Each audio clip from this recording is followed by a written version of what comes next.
Bonjour à toutes et à tous et bienvenue pour une nouvelle vidéo. Je suis Audrey de la chaîne JSan Sushi. J'espère que vous allez bien. Aujourd'hui on se retrouve pour une vidéo réaction. De toute façon vous l'avez vu au titre, n'est-il pas? On va donc aujourd'hui réagir à Madame Jessica Jong. Pour les personnes qui ne connaissent pas Jessica Jong, déjà comment ça vous la connaissez pas? Pourquoi vous... Non, bizarre. Bref, en tout cas, Jessica était une ancienne membre du groupe Girls' Generation. C'était d'ailleurs ma toute première bias ever.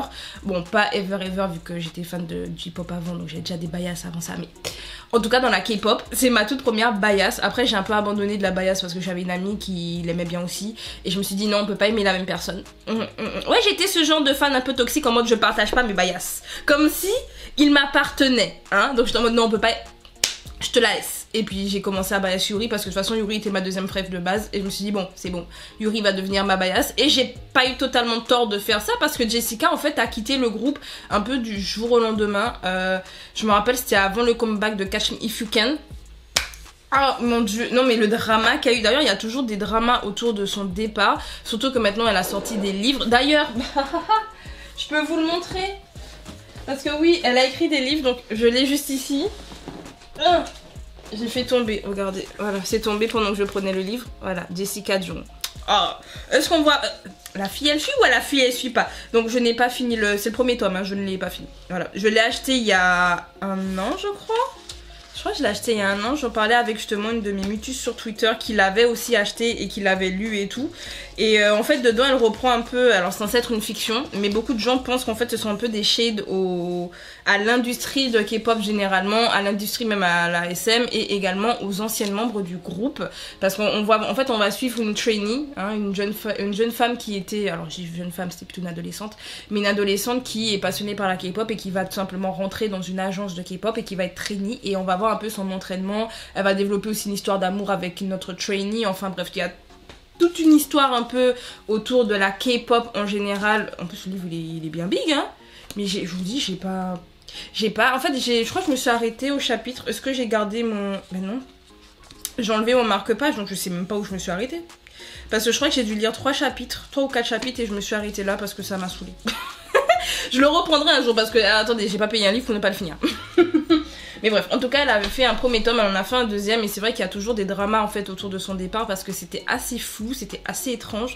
On a l'impression en fait que c'est la SM qui l'a jetée dehors parce qu'elle avait des projets et ils l'ont vraiment un peu mis en porte-à-faux en mode non mais elle aimait pas vraiment le groupe, elle aimait pas vraiment ses fans, elle a préféré faire ses affaires dans son coin avec sa nouvelle marque de vêtements, elle en avait rien à foutre de vous. Il y avait un peu cet esprit là avec son départ et il y a encore des gens qui lui en veulent, il y a encore des gens qui sont contre Jessica et qui pour eux vraiment elle lance des shades aux membres des Girls' Generation.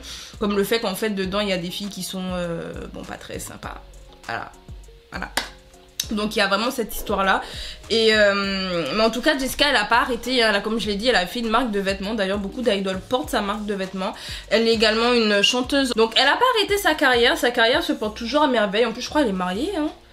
Est-ce qu'elle est pas mariée avec justement la personne avec qui elle a sa marque? Je sais plus. Je sais plus si elle est... En tout cas je sais qu'elle est toujours en couple avec. Je crois. J'essaie de suivre un peu parce que c'était comme ma bias, à un moment donné il faut suivre. Bref, en tout cas c'était pour ma petite présentation de Jessica.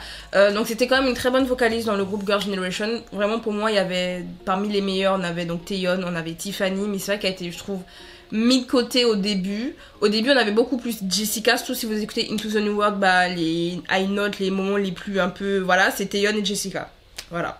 Au départ, c'était vraiment en mode Taeyeon, Jessica, puis Tiffany, parce que Tiffany a une voix incroyable. De toute façon, dans Girls' Generation, elles ont de très belles voix. De toute façon, c'est SM.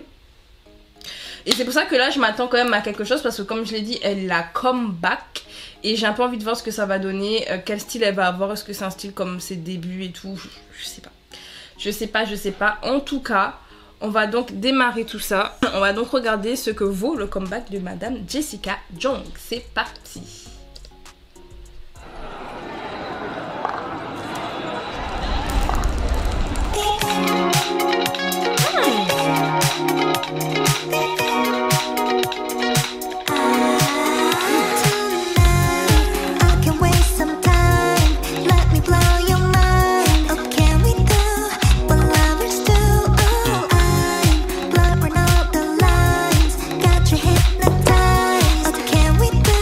Well,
elle est super jolie.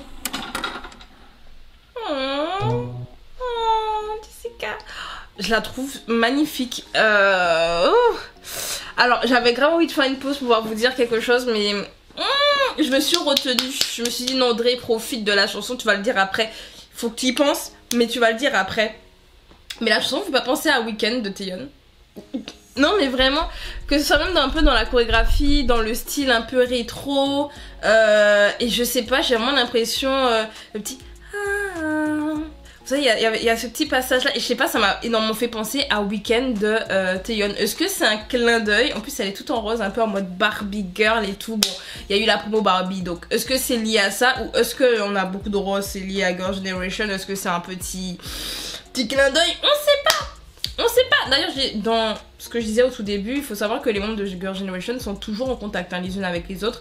Et je crois même que j'avais regardé justement des threads un peu de personnes qui mettaient un peu en avant toute l'affaire qu'il y avait eu, qui montraient que toutes les filles qui avaient quitté l'agence SM, en fait, elles étaient de nouveau proches de Jessica. En tout cas, elles se montraient proches de Jessica. Mais on avait plein de signes déjà qu'elles étaient toujours en contact. Mais là, comme si elles montraient un peu plus qu'elles soutiennent toujours la go. Vous voyez? Vous voyez ce que je veux dire, parce que comme elle avait des amis de base dans le groupe, donc bon, bref. En tout cas, je sais pas si c'est des petits liens ou quoi, mais j'aime beaucoup, je vous dis, ça me fait penser à Weekend de Taeyeon et j'adore cette chanson. J'adore cette chanson, donc forcément là, Jessica, ça me plaît, ça me plaît. Et je vous dis, trop belle avec les cheveux blonds là en mode Barbie et tout. Mais elle est incroyable. Elle est incroyable, genre, waouh. D'ailleurs, je sais pas pourquoi, mais dans sa vie, je me suis aussi fait une autre réflexion. À l'époque, je trouvais que sa sœur Crystal, parce que oui, forcément, elle a une petite sœur qui était aussi dans l'industrie et qui était dans le groupe FX, et elle a également quitté la SM. Donc les deux sœurs Jung ont quitté le navire. Et avant, je me rappelle que Crystal, je trouvais pas qu'elle ressemblait à Jessica tant que ça. Franchement, je me disais, mais elle se ressemble pas tant que ça. Je trouvais limite que Crystal ressemblait plus à Yuna, qui était pas sa sœur, qu'à sa sœur. Que là, vraiment, je regardais le MV et je me disais, mais comment j'ai fait pour ne pas voir que elles ont la même tête? Mais vraiment à l'époque, je sais pas, il faudrait que je retrouve des photos d'époque et que je recompare et tout, parce que je vous dis, moi dans mes souvenirs, je me rappelais, et je me rappelle, j'avais mis ça en commentaire sous son profil là sur Naughty Juan à l'époque, à l'ancienne, j'étais tout le temps sur Naughty Juan, et je me rappelle, j'avais écrit ouais, elle rappelle trop Crystal et tout, enfin Crystal ressemble plus à Yuna qu'à Jessica, et on m'avait dit mais ça a pas de sens ce que tu dis, enfin elles se ressemblent et tout, enfin moi j'étais en mode non. Ou bah là oui, je vois. Mais j'étais tête aveugle. C'est possible. Bref. En tout cas, qu'est-ce que vous pensez de Bip Bip de Jessica Jung? Dites-moi ça en commentaire. Est-ce que vous la connaissiez avant? Est-ce que vous la connaissiez dans Girl Generation? Est-ce que vous êtes au courant un peu de tous les shades qu'il y a eu avec son livre, etc. Dites-moi ça, dites-moi tout ça en commentaire. Si vous avez aimé la vidéo, pensez à mettre un like. Pensez à vous abonner pour ne rien rater des futures vidéos de la chaîne. Et écoutez, on se retrouve pour d'autres vidéos. Prenez soin de vous. Ne tombez pas malade. C'était Audrey. Salut!